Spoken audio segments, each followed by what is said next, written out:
इस वक्त आप देख रहे हैं खास कार्यक्रम खास खबर और आपके साथ मैं हूं मोहम्मद कमल खान। छत्तीसगढ़ में बजट सत्र चल रहा है और इस सत्र के दौरान विपक्ष ने कई मुद्दों को लेकर सरकार को घेरने की कोशिश की और इसी कार्यवाही के दौरान जिस तरह बात की जाए तो महिला नक्सली की आत्महत्या को लेकर भी विपक्ष ने एक खास रणनीति के तहत सत्ता पक्ष को घेरने की कोशिश की और ऐसे में सत्ता पक्ष की तरफ से भी इन आरोपों को लेकर माकूल जवाब देने की भरपूर कोशिश की गई। इसके अलावा बात की जाए मिशन बंगाल को लेकर तो बीजेपी इसको लेकर एक अलग रणनीति के तहत आगे बढ़ती दिखाई दे रही है और आज बंगाल के मालदा में उत्तर प्रदेश के मुख्यमंत्री योगी आदित्यनाथ की सभा हुई। परिवर्तन रैली में यहां पर सीएम योगी आदित्यनाथ शामिल होते दिखाई दिए और इस बीच जिस तरह से उन्होंने ममता सरकार पर प्रहार किया उसके बाद यही कहा जा रहा है कि योगी जमकर बरसते दिखाई दिए हैं, जमकर जो है ममता सरकार पर आरोप लगाते दिखाई दिए और ऐसे में कई मुद्दों को लेकर सरकार को घेरते दिखाई दिए उत्तर प्रदेश के मुख्यमंत्री योगी आदित्यनाथ। क्या कुछ माहौल बन रहा है पश्चिम बंगाल में विधानसभा चुनाव को लेकर और छत्तीसगढ़ में जिस तरह से महिला नक्सली की आत्महत्या के मामले में सदन में जो गूंज सुनाई दी उसके बाद क्या कुछ स्थिति बनती दिखाई दे रही है छत्तीसगढ़ की राजनीति पर, इसी पर करेंगे बात खास खबर में।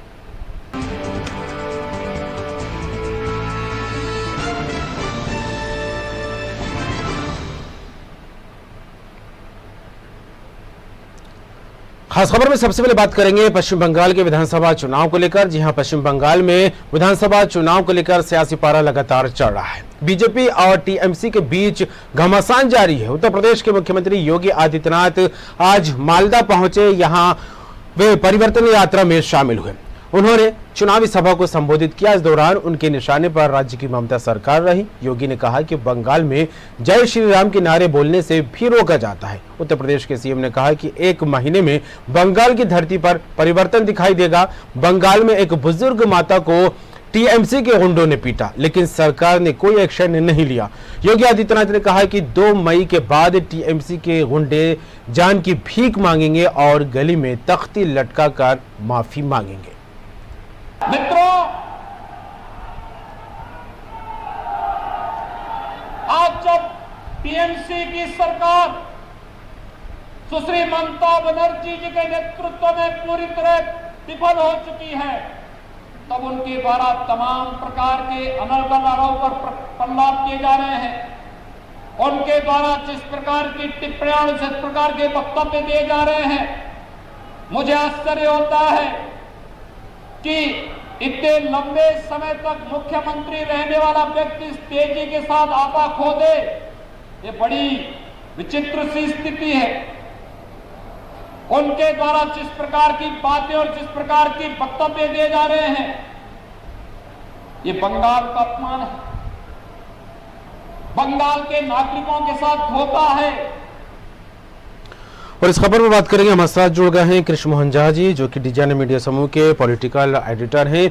जहां साहब, पश्चिम बंगाल में विधानसभा चुनाव को लेकर लगातार सरगर्मियां बढ़ती दिखाई दे रही हैं। कहने को तो एक राज्य में चुनाव है लेकिन यहां की सियासत की जो गर्माहट है पूरे देश में महसूस की जा रही है और आज उत्तर प्रदेश के मुख्यमंत्री योगी आदित्यनाथ परिवर्तन रैली में शामिल होते हैं और जमकर यहां पर जो बरसते दिखाई दिए, ममता सरकार को निशाने पर लिया उन्होंने। क्या कुछ माहौल बनता दिखाई दिया और क्या योगी आदित्यनाथ ने जिस तरह से कई मुद्दों को लेकर ममता सरकार पर आरोप लगा है, किस तरह देखें इन बातों को? देखिए कमर, जिस दिन से भाजपा ने लोकसभा चुनाव में जीत हासिल की थी उससे वहां के कार्यकर्ताओं में काफी उत्साह है और यही वजह है कि बीजेपी ने पिछले 6 महीनों से पश्चिम बंगाल को टारगेट किया हुआ है। और आपने देखा होगा कि चाहे अमित शाह जी का कार्यक्रम हो, मोदी जी का कार्यक्रम हो और जेपी नड्डा जी का कार्यक्रम हो, लगातार वहाँ हो रहा है। और इसके अतिरिक्त देखिए कि पूरे देश के जो टॉप लीडर थे उनको वहां पर जुटाया गया है, चाहे वो योगी जी की बात हो, चाहे शिवराज जी की बात हो, मध्य प्रदेश के नरोत्तम मिश्रा की बात हो, कैलाश विजयवर्गीय जी की बात हो, अरविंद मेनन की बात हो, तो तमाम बड़े जो नेता हैं जिनका एक पार्टी में बहुत बड़ा योगदान है और ये माना जाता है कि कुशल संगठक हैं ये लोग और जिनके सामने जिनके को लोग सुनने को तरसते हैं, तो ऐसे लोगों को वहां लगाया गया। और आज जैसा आपने देखा होगा कि योगी जी ने आज जो भाषण दिया है, तो योगी के भाषण से निश्चित रूप से दिखाई दे रहा है कि वो एक माहौल क्रिएट कर रहे हैं। टीएमसी के लोगों का जो उत्साह है कमजोर करने का प्रयास कर रहे हैं और अपने कार्यकर्ताओं में उत्साह का संचार कर रहे हैं। तो कहीं ना कहीं जो आज उनकी भाषा शैली थी उससे बिल्कुल परिलक्षित हो रहा है कि बीजेपी हर तरह के प्रयास कर रही है वहां तक सत्ता हासिल करने के लिए, क्योंकि आप जानते हैं कि वहां अभी वर्तमान में 3 सीटें हैं, वो 3 सीटों के बाद सत्ता पाना एक बहुत कठिन चुनौती है, और यही वजह है कि भाजपा ने अपने सारे दिग्गजों को चुनाव में झोंक दिया है। जी बिल्कुल जहाँ साहब, लेकिन इन पूरी चुनावी परिस्थितियां जिस तरह से हर दिन एक तस्वीर नई रूप में सामने आ रही है, सियासत से जुड़ी जो माहौल को बनता दिखाई दे रहा है उसको लेकर बात की जाए तो, लेकिन जिस तरह से बीजेपी के दिग्गज नेता एक के बाद एक रैलियां कर रहे हैं, यात्राएं कर रहे हैं, जनता को संबोधित कर रहे हैं, उससे ये तो जाहिर हो गया है कि काफी तैयारी के साथ जो है बीजेपी मिशन बंगाल को लेकर आगे बढ़ती दिखाई दे रही है। लेकिन इन तमाम परिस्थितियों के बीच जो एक मेन मुद्दा निकलकर सामने आ रहा है, खास बात वह है कि यहाँ की कानून व्यवस्था को लेकर ममता सरकार पर लगातार हमलावरें दी बीजेपी के दिग्गज नेता। तो क्या लगता है जिस तरह से कानून व्यवस्था को एक बड़ा मुद्दा बनाकर बीजेपी मैदान में कितना असर हो सकता है इसके लेकर? देखिए, निश्चित रूप से आप बात करें लोकसभा चुनाव के दौरान भी भाजपा के जो प्रदेश अध्यक्ष हैं उनके ऊपर हमला हुआ था, उनके काफिले पे हमला हुआ था। अभी हाल ही में जो है भाजपा के राष्ट्रीय अध्यक्ष के काफिले पे हमला हुआ। तो ये तमाम तरह की जो घटनाएं हैं कहीं ना कहीं ये दर्शाती हैं कि पश्चिम बंगाल की कानून व्यवस्था गड़बड़ है, लाचार है। तो इस प्रकार की बातें आज से नहीं लंबे समय से होती रही, चाहे हम पिछले चुनाव की बात करें उस समय भी कानून व्यवस्था को लेकर के काफी प्रश्न उठाए गए, लेकिन आप जानते हैं कि पश्चिम बंगाल की तासीर अलग है। आपने देखा होगा कि 32 साल तक मार्क्सवादी और कम्युनिस्टों ने वहां सरकार चलाया था, और उसके बाद एक लंबे समय बाद टीएमसी को वहां शासन करने का अवसर मिला था। तो 10 साल की उनकी सरकार हो चुकी है।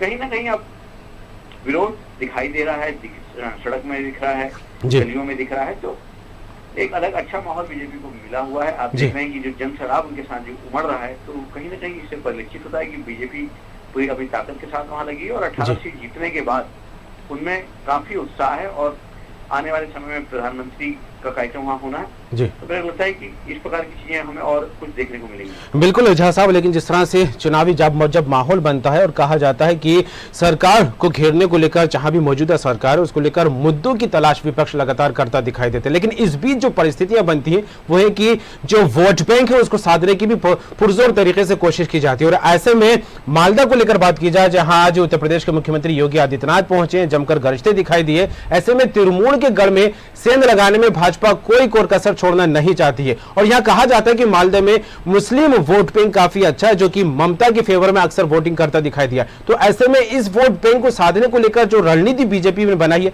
कितना असर होता दिखाई देगा इसका?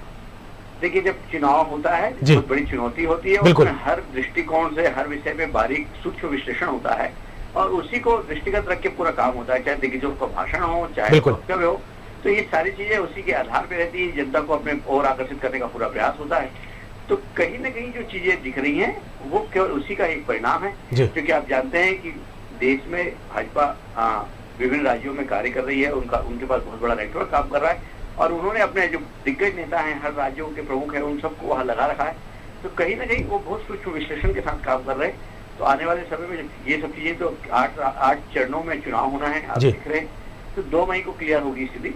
लेकिन ये मान के चलिए कि पश्चिम बंगाल में ममता का जो गढ़ है बहुत मजबूत है, अवैध गढ़ माना जाता है, उसको घेरना इतना सरल नहीं। बिल्कुल 8 चरणों का जिक्र आपने किया, तो यहाँ पर मुझे वो बात याद आ रही है जब इसको लेकर ममता बनर्जी ने बीजेपी पर, निर्वाचन आयोग पर निशाना साधा था कि जो बीजेपी कह रही है उस हिसाब से टाइम टेबल बनाएगा, उस हिसाब से वोटिंग को लेकर समय तय किया गया है, क्योंकि 5 राज्यों में विधानसभा चुनाव और पश्चिम बंगाल में 8 चरणों में चुनाव होने को लेकर भी सवाल या निशान लगे थे। फिलहाल जोड़ने के लिए, तमाम बात के लिए कृष्ण मोहन झा जी आपका बहुत बहुत शुक्रिया। तो जिस तरह पश्चिम बंगाल में विधानसभा चुनाव को लेकर देखा जाए तो बीजेपी एक मिशन को लेकर आगे बढ़ती दिखाई दे रही है, और ऐसे में खास रणनीति के तहत बीजेपी के दिग्गज नेताओं की सभाएं हो रही हैं। और आज उत्तर प्रदेश के मुख्यमंत्री योगी आदित्यनाथ पश्चिम बंगाल के मालदा पहुंचे हैं, यहां पर उन्होंने एक बड़ी जनसभा को संबोधित किया। इस दौरान जमकर ममता सरकार पर बरसते दिखाई दिए हैं, और परिवर्तन को लेकर उन्होंने खास बात कही है कि 1 महीने में पश्चिम बंगाल में एक बड़ा परिवर्तन दिखाई देगा और यहां पर बीजेपी की सरकार बनेगी।